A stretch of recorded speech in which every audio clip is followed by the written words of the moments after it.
या बातमीचे प्रायोजक आहे डॉक्टर योगेश राठोड यांचे Aadhar critical care hospital, Vijapur road, Solapur. राज्यातील लाडकी बहीण योजनेवरून सातत्याने गदारोळ होताना पाहायला मिळतो।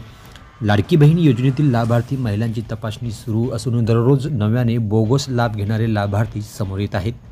आता आणखी एक धक्कादायक बाब समोर आली असून राज्यात 1183 जिल्हा परिषदेतील महिला कर्मचाऱ्यांनी लाडकी बहीण योजनेचा लाभ घेतल्याचे समोर आलं आहे। यामध्ये सोलापूर जिल्हा टॉपर असून 1,04,000 महिलांनी लाभ घेतला आहे। त्याखालोखाल बुलढाणा, लातूर, धाराशिव आणि जालना जिल्ह्याचा नंबर लागतो। आता या महिलांवर कारवाई करण्याचा निर्णय सरकारने घेतलाय।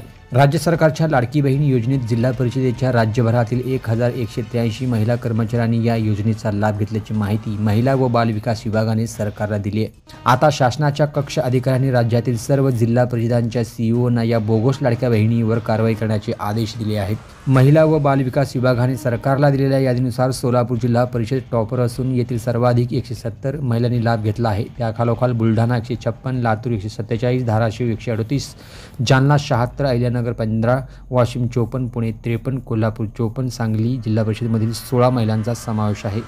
बोगस माहिती देत लाडकी बहीण योजनेची दरमहा 1500 रुपये घेणाऱ्या महिला व पुरुषांवर आता टांगती तलवार आहे।